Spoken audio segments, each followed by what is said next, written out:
Senador Dário, senadora Rose, eu quero dizer que vocês não apenas inspiraram, provocaram para falar. Nem sei se estava previsto por compromissos que eu tenho de algumas reuniões.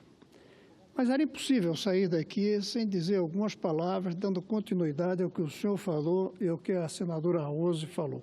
Primeiro, sobre isso da candidatura. Eu lamento muito que o meu partido não tenha querido me lançar candidato a presidente. Eu estava pronto para isso, fiz isso em 2006 e estava pronto para isso. Mas a explicação faz sentido. É de que era preciso unir e não dividir com mais candidatos. Só que não deu certo. Cada semana tem um candidato novo e o meu partido está fora do processo, não está dando o recado que, ao meu ver, poderia dar. Mas outra coisa que me provoca falar aqui é que ontem tivemos uma audiência na Comissão de Educação, na mesma linha do que falou a senadora Rose de Freitas, sobre evasão e repetência. Em primeiro lugar, eu quero dizer que, no Brasil, a gente repete muito, mas os que foram aprovados não seriam aprovados se nós tivéssemos feito uma avaliação séria do que é que essa criança sabe naquele ano. Isso é que é triste. Muita repetência e aprovações que não correspondem ao que o Brasil precisaria ter ensinado a essas crianças.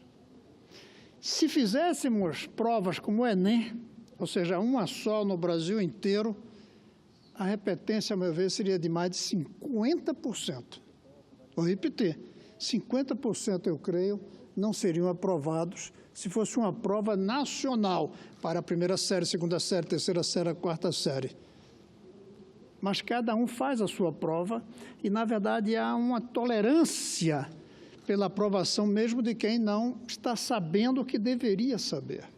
Isso é que é trágico. Ou seja, há duas maneiras de evasão. A evasão daqueles que vão embora da escola e a evasão daqueles que ficam dentro da escola, mas não estão aprendendo nada, ou quase nada. Isso é uma evasão disfarçada, e que o Brasil prefere se enganar, chamando de aprovação. Mas ontem, senador, durante a audiência, o Daniel Caro, que é um militante muito ativo na área da educação e que é até candidato ao Senado em São Paulo pelo PSOL, ele contou uma história interessante e triste. Ele disse que estava na Finlândia, que é um país exemplar em educação, e a ministra ou outro funcionário da Finlândia, ao saber da situação trágica da educação no Brasil, perguntou a ele: como é possível que o Brasil seja atrasado em educação se aqui nós usamos o método Paulo Freire? Se nós conhecemos educadores brasileiros como Anísio Teixeira, como é possível que o Paulo Freire, traduzido lá na Finlândia, provavelmente, que ensina aos educadores no mundo inteiro, aqui a educação é tão ruim? E eu dei a minha explicação, senhor Dário. É que o Brasil tem ótimos educadores, mas não tem bons educacionistas. Educador é quem diz como deve ser uma sala de aula. Como é que a gente pega uma criança e faz com que ela se desenvolva? O educacionista é quem faz com que todas as 50 milhões de crianças tenham acesso à escola tão boa quanto a um bom educador formulou. Nós temos educadores, não temos educacionistas. O educador é na sala de aula, o educacionista é aqui, senador Dário. É na Câmara de Deputados, é nas câmaras de vereadores, nas assembleias legislativas do Brasil, na presidência da República. É aí que tem que estar os educacionistas, enquanto os educadores na sala de aula. Na sala de aula, nós temos gente dedicada e preparada. Mas, na política, nós não temos gente dedicada e preparada para a educação. Nunca tivemos um estadista educacionista. Tivemos senadores. Tivemos um, inclusive, do mesmo estado da Rose de Freitas, que é o João Calmon. Tivemos Darcy Ribeiro aqui, uma dessas cadeiras aqui. Mas não tivemos nenhum que virasse um estadista nacional da educação. Tivemos estadistas da indústria e do desenvolvimento, tivemos estadistas da democracia, tivemos estadistas das fronteiras nacionais, tivemos estadistas de muitas áreas, mas não tivemos um da educação. Não tivemos um que tenha dito: o eixo para o Brasil acabar com a pobreza é a produtividade, e a produtividade depende da educação. O eixo para distribuir a renda é a educação do pobre, tão boa quanto a educação do rico. E aí, pelo talento, a renda se distribui. O eixo para resolver o problema da violência, além de cadeia e punição, é educação, para dar oportunidade a todos, para que ninguém precise cair no crime para sobreviver. O eixo para cada problema é a educação, porque todos os problemas têm duas pontas. A ponta técnica, como há pouco eu falava, da água sendo acumulada no açude, engenharia e finanças, para construir o açude, para construir a represa, e a educação, para ensinar as pessoas a usarem a água com responsabilidade. Os juros não cairão enquanto o Brasil não tiver um programa de educação para que sejamos menos vorazes no consumo e menos anoréxicos na poupança, para que sejamos mais racionais no consumo e mais cuidadosos na poupança. Educação, tudo passa por ela. E não tivemos ainda um educacionista que convencesse o povo. Primeiro disto, educação é o caminho fundamental pelo qual passam todos os problemas, como emprego, por exemplo. E convencer o povo de que é preciso fazer sacrifícios para construir a educação, para pagar bem os salários dos professores e os professores se dedicarem bem. Para ter dinheiro, vai precisar de sacrifício. E aqui, senador Dário, eu conto uma historinha minha. Eu contei a do Daniel Caro na Finlândia, eu vou contar uma historinha minha num país chamado Irlanda, senador. A Irlanda, até os anos 70, era um país paupérrimo. Vivia dos dólares que os imigrantes mandavam para lá. Os imigrantes que trabalhavam nos Estados Unidos e em outros países. Paupérrimo, analfabeto, cheio de analfabetismo, educação péssima. Um dia, um grupo de políticos com sindicalistas e com homens de negócio se reuniram. Se reuniram durante dias e dias, discutindo o que é que nos une, apesar de partidos diferentes. O que é que nos une, apesar de sindicatos diferentes. O que é que nos une, apesar de empresas diferentes? E chegaram a uma conclusão. Nos une a educação do nosso povo. Daqui em diante, por 30 anos, nós vamos pôr a educação como eixo central dos investimentos públicos, das cobranças, das exigências. E fizeram isso. Mudava governo, caía governo, subia governo. Educação, educação, educação. Eu cheguei para o nosso embaixador lá e disse: embaixador, eu quero visitar o lugar onde essa reunião aconteceu. Não tinha acontecido na capital, tinha sido numa cidade chamada Cork, um castelo de Cork. Eu disse: eu quero ir lá, eu quero sentir o que houve lá 40 anos atrás. E o embaixador me disse: não é possível ir lá, porque você só vai ficar aqui 3 dias e é muito longe. Eu disse para ele: embaixador, esse país não tem nada longe. Isso é uma ilha pequena. Ele disse: não, mas as estradas são muito ruins. E aí eu perguntei: embaixador, como é possível que um país que hoje é um dos melhores do mundo em educação, as estradas são ruins? Ele olhou para mim bem nos olhos, deixou passar uns segundos e disse: caro senador, é por isso. Eles quiseram fazer educação e não fizeram as estradas. porque tinham que escolher. Ou colocava dinheiro em educação, ou colocava em estrada, em estádios, como nós fizemos, e em outros gastos. Aí ele disse, daqui a 2, 3 anos, vem aqui, que você vai lá, porque as estradas vão estar boas. Prioridade. A gente precisa de um presidente que seja um estadista, educacionista, capaz de convencer o povo de que a educação é importante e convencer o povo a fazer sacrifícios pela educação. Eu fui um dos que veio aqui criticar as Olimpíadas no Brasil e criticar a Copa no Brasil. Eu disse, isso é desperdício de dinheiro. E me diziam, vai perder voto, porque o povo quer a Copa. Pior que é verdade. O povo preferia fazer estádio do que escola, não por culpa do povo, mas por culpa da falta de um estadista que mostrasse ao povo que não era importante fazer a Copa do Mundo, importante era ganhar a Copa do Mundo. Fazer 7 gols na Alemanha e em Berlim, em vez de gastar 2 bilhões no estádio, para levar 7-1 da Alemanha. Esse é que está faltando, um estadista educacionista. Eu venho aqui e falo, mas isso não é estadista. Estadista é um profeta com votos. Se não tem voto, é só profeta. Aí não acontece. Fica só no discurso.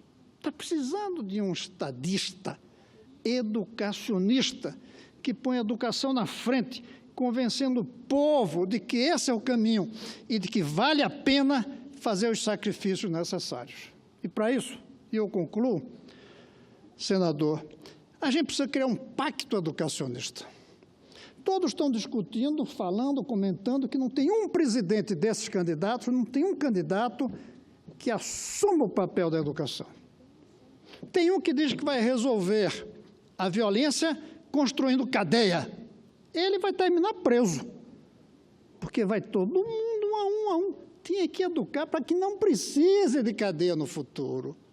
Darcy Ribeiro disse 30 anos atrás aqui, numa dessas 2 tribunas, ou a gente faz escolas, ou vai ter que construir cadeias. O candidato a presidente que começa prometendo cadeia, vai construir tanta cadeia que no fim vai sobrar pouca gente fora. Não tem nenhum prometendo escola. Não tem nenhum prometendo paz, está prometendo segurança apenas.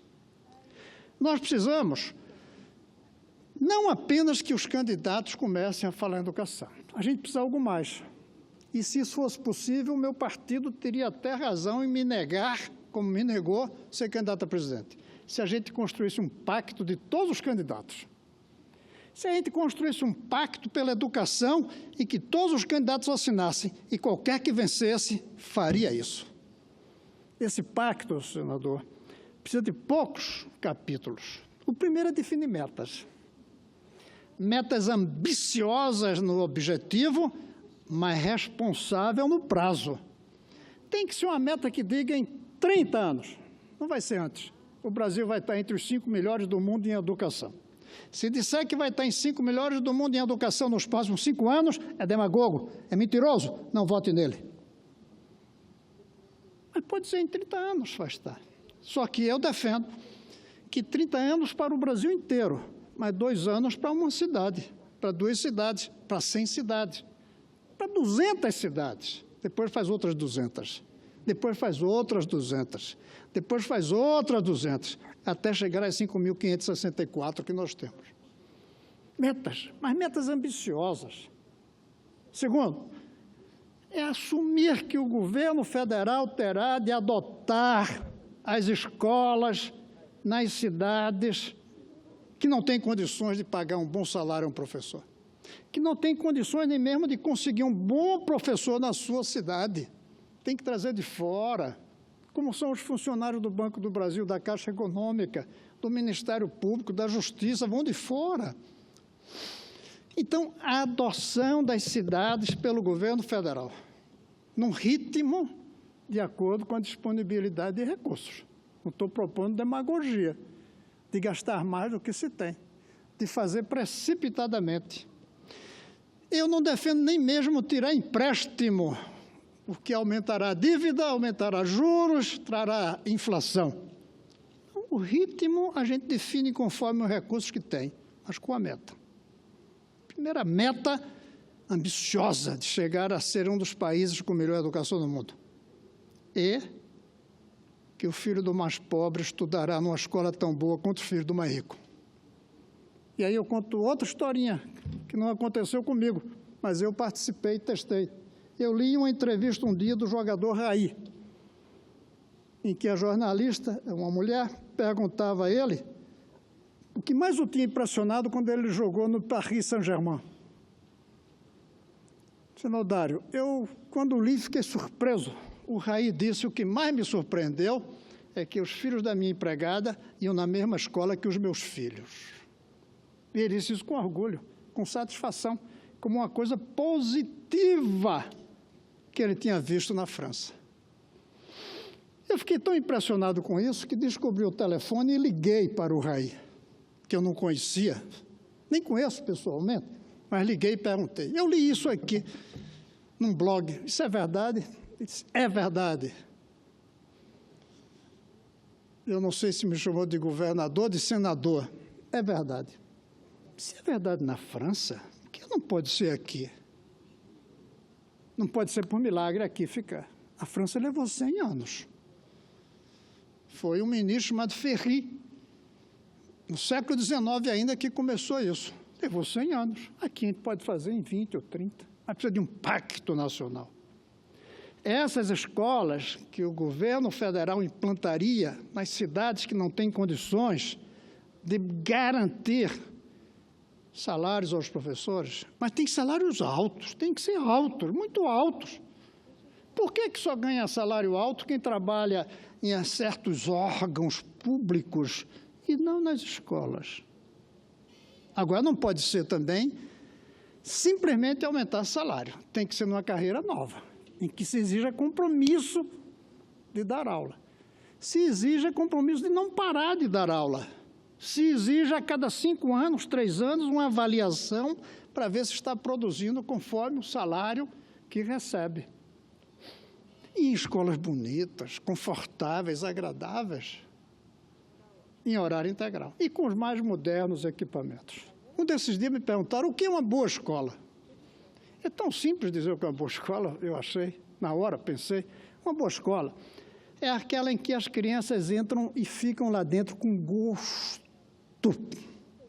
e que saem preparadas para enfrentar o mundo, para entender o mundo, para usufruir com felicidade do mundo e para transformar o mundo para melhor. Essa escola é perfeitamente possível saber como, porque os educadores já nos disseram. Até eles têm dúvidas se deve ou não usar computador, mas eles sabem, os educadores, o que é uma boa escola. Falta, não é educador, é educacionista. Falta é político que faça aquilo que os educadores desenham. O desenho está feito. Falta que a política diga que vai fazer, como fazer, convencer o povo de que esse é o caminho e convencer o povo desse grande pacto que a gente precisa fazer. Um pacto educacionista. Talvez o que o senhor lamentou do meu partido não me lançar, talvez possa ser compensado pelo fato do meu partido liderar esse pacto nacional educacionista. E convenhamos de que talvez seja ainda possível que os candidatos que estão aí, todos assinem esse pacto, de tal maneira que aquele que vencer vai ser diferente numa coisa ou noutra, mas vai ter o mesmo compromisso com isso que é a base do futuro do Brasil. Nossas escolas estarem entre as melhores do mundo e as dos pobres tão boas quanto as dos ricos. A do menor cidade do interior tão boa quanto a da maior cidade. Ninguém depender do CEP, de onde mora a família, nem do CPF da renda do pai para ter uma boa escola. Vamos rasgar CPF e CEP das escolas, todas boas, cada uma com suas características pedagógicas, mas com professores preparados e bem remunerados, bem dedicados e avaliados, em prédios bonitos e confortáveis. Isso é possível. Não se faz de repente. Demagogia prometer isso rápido. Mas um cronograma cuidadoso. E, de preferência, eu proponho, fazendo rapidamente em 1, 2, 3 cidades, para que o Brasil veja que é possível, nós podemos fazer de tal maneira que o Brasil, de fato, tenha essa perna da solução dos problemas, que é a educação. Porque a outra perna é fácil. Essa é que é a mais difícil. Mas mais difícil ainda é convencer de que isso é necessário. Por isso é importante estarmos aqui, senador. Por isso, como disse a senadora Rose de Freitas, não dá para a gente dizer que está cansado, está chateado e não quer mais continuar aqui. É quase que uma obrigação, sabia? Continuar aqui lutando para que o Brasil desperte, que todo problema passa pela educação, que todo problema tem 2 pernas para caminhar, como nós também. Uma perna técnica e uma perna que é a educação. Temos que continuar essa luta.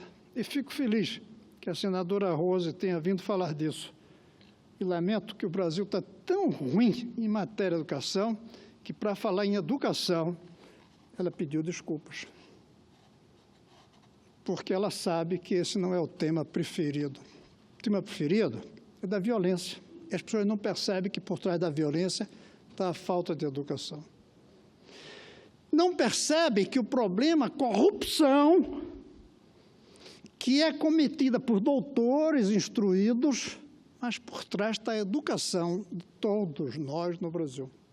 Quando você vê, senador, a lista dos países em ordem de corrupção e em ordem de educação, você vê perfeitamente. Os mais educados têm menos corrupção. É perfeitinho, perfeitinho. Não é que corrupto não seja instruído, é instruído, mas não foi eleito por uma massa, por um conjunto, por um país com educação. Cada problema tem por trás a educação. Pena, e aí eu concluo, que o problema educação também tem 2 pernas. Do educador, que diz como é uma sala de aula, e do educacionista, que faz a sala de aula. E aí vem um paradoxo, é que para termos um presidente estadista, educacionista, para educar o povo, é preciso que o povo seja educado antes. Aí é um paradoxo. Só vamos ter um presidente da educação quando o povo for educado no Brasil. Como é que rompe isso? Rompe isso sendo um estadista. Um estadista que convence o povo, que não é educado ainda, de que ele tem que se educar, porque sem isso, nem ele tem futuro nos próximos anos, nem os seus filhos nas próximas décadas. Vamos, pelo menos, se não é possível esperar, rezar que nesse processo eleitoral desse ano surja um estadista desse tipo, que convença o povo de que a educação é o caminho, de que a educação existe sacrifícios, que esses sacrifícios valem a pena e a gente mostrar que é possível fazer, como outros países já fizeram. Vamos tentar, vamos esperar e vamos falar aqui, mesmo que tenha que pedir desculpas por falar desse assunto, como a senadora Rose fez há pouco. Era isso, senhor presidente. Muito obrigado pelo tempo que me deu.